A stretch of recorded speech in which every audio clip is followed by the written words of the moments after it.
hope y'all watched some of the videos I did last night.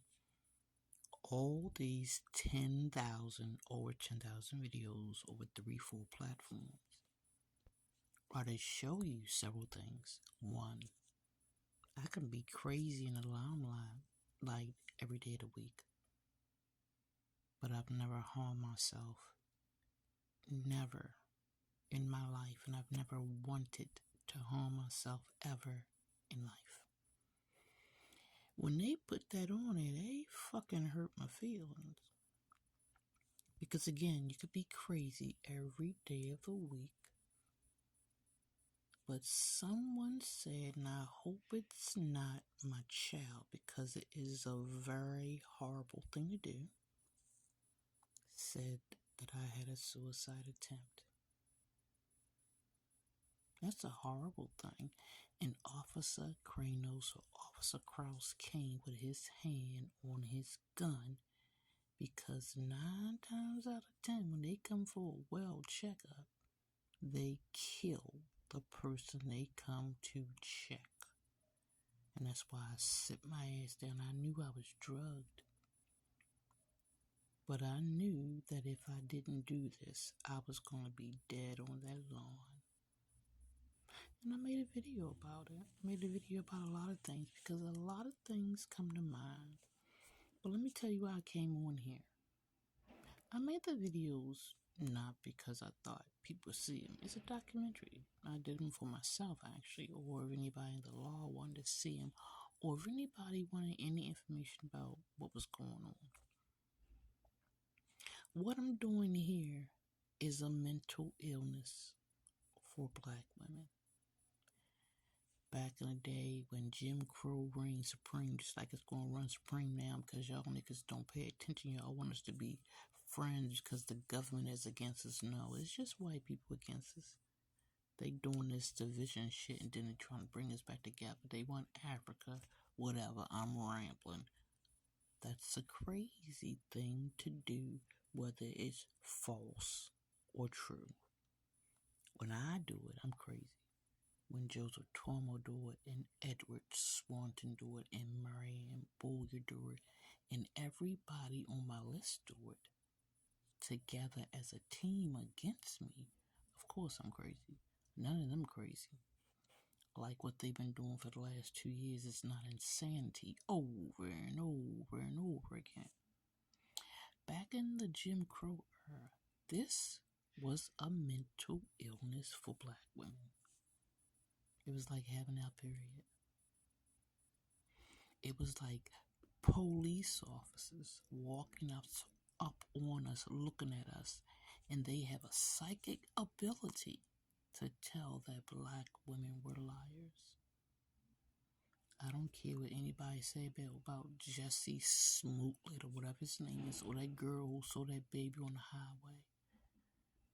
I don't know if they told the truth or not. And I don't know if anybody believed me or not. I don't care.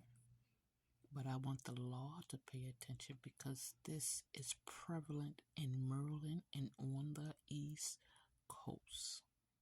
It's not just me.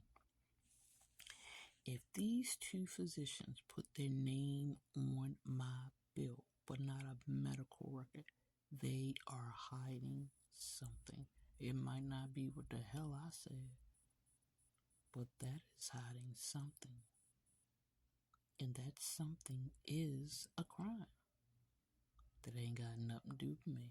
I ain't make no 911 report. I ain't do no police report. And I definitely didn't do no medical records. I didn't do that physician brochure online. These people are fighting hard to cover up a crime.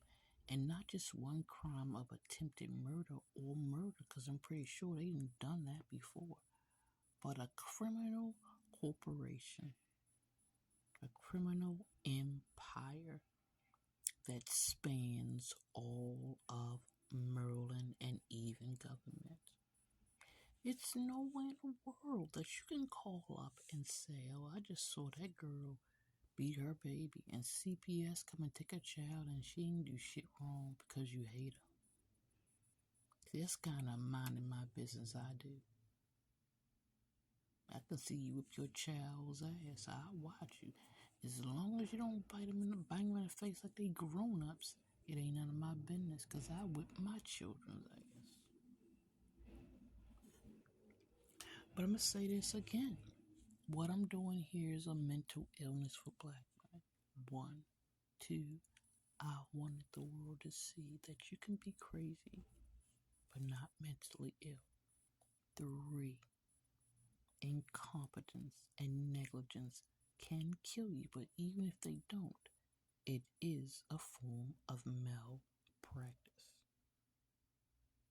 Women, children, and men of color, you have every right.